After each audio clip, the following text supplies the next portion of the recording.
నమ్మిన కార్యకర్తల దగ్గర డబ్బులు డిమాండ్ చేస్తూ పెత్తనం చెలాయించడం సరైన పద్ధతి కాదని మండిపడ్డారు తెర్నేకల్ వెంకప్ప. కర్నూలు జిల్లా ఆలూరు జనసేన పార్టీ ఇన్ఛార్జ్ తెర్నేకల్ వెంకప్ప టీడీపీ నేతలపై ఘాటు వ్యాఖ్యలు చేశారు. గ్రామాల్లో కూటమి నేతలతో కలిసి పనిచేయడానికి నేను సిద్ధంగా ఉన్నట్లు తెలిపారు. టీడీపీ నాయకులు పదవులు చూసి గొప్పలు చెప్పుకోవడం కాదు, దమ్ముంటే చంద్రబాబుతో మాట్లాడి నియోజకవర్గానికి డబ్బులు తీసుకురండని సవాల్ వేశారు.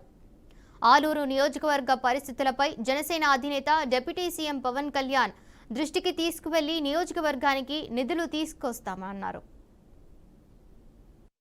మాట్లాడి మీరే నాకు గైడెన్స్ ఇవ్వని అడిగాను, మనోహర్ సార్ని అడిగాను. రేపు కళ్యాణ్ గారు కూడా మీరు చెప్పమని చెప్పాను. సార్ అపాయింట్మెంట్ ఇచ్చిన తర్వాత కూడా నేను పర్సనల్ గా తీసుకున్న తర్వాత కూడా నియోజకవర్గంలో అకౌంటబిలిటీ తీసుకురావాలనేది నా లక్ష్యం. నా దగ్గరికి చాలా మూసబైన రాజకీయాలు ఆల్రెడీ కొంతమంది స్టార్ట్ చేశారని వచ్చింది. అంటే ఈ జాబ్ కావాలంటే అవుట్ సోర్సింగ్ కావాలంటే ఇంత డబ్బులు కావాలని చెప్పేసి అంటున్నారంటే అలాంటి మూసబైన రాజకీయాలు మీరు ఎవరు మోసపోవద్దు. ఎందుకంటే నమ్మిన కార్యకర్తలు మనం అండగా నిలబడాలని చెప్పేసి మనం మోసం చేసి మనం అధికారాలు దాన్ని చలాయించకూడదు. అది it's not a good way also. So నేను ఎందుకంటే 8 సంవత్సరాలకు నేను జెండా పట్టుకొని మారుస్తామని చెప్పినప్పుడు మనం మూసబైన రాజకీయాలు తీసుకుంటే it's not effective also. So తప్పకుండా ఆంధ్రప్రదేశ్లో ఒక ఆలూరు నియోజకవర్గంలో వెనకబడిన ప్రాంతాన్ని ముందుకు తీసుకెళ్లే విధంగా మీరు ముఖ్యంగా మీడియా మిత్రులు నేను కోరుకునేదంటే మీరే నిజంగా నాయకులు. యాక్చువల్గా ఎందుకంటే మీ దగ్గర చాలా వాల్యుబుల్ ఇన్ఫర్మేషన్ ఉంది, ఇన్పుట్స్ ఉన్నాయి. నేను ఆ రోజు చెప్తున్నా, ఈ రోజు చెప్తున్నా, జనసేన మాత్రం మీ అందరితోనే ప్రయత్నిస్తుంది, మీ అందరితోనే కలిసి ఉంటుంది. మీరు నాకు గైడెన్స్ ఇవ్వండి, ఇన్పుట్స్ ఇవ్వండి. తప్పకుండా వాళ్ళ మీద నేను చర్యలు తీసుకునే విధంగా నేను ఆఫీసులతో మాట్లాడతాను. ఇక్కడ ఇవ్వాల వెనక ఎవరున్నారని పర్వాలేదు, సిస్టమ్ కరెక్ట్ గా పని చేయాలి, ఎఫెక్టివ్ రిజల్ట్ రావాలి. ఫస్ట్ మనం క్యాపిటల్ ఇన్వెస్ట్మెంట్ లేదు మనకి. ఈ రోజు మనకు అండర్ డ్రైనేజ్ లేదు ఆలూరులో. మనం చెప్తున్నాం సమ్మర్ స్టోరేజ్ లేవంటున్నాం, షాపులు ఓపెన్ చేసుకోలేకపోతున్నారు.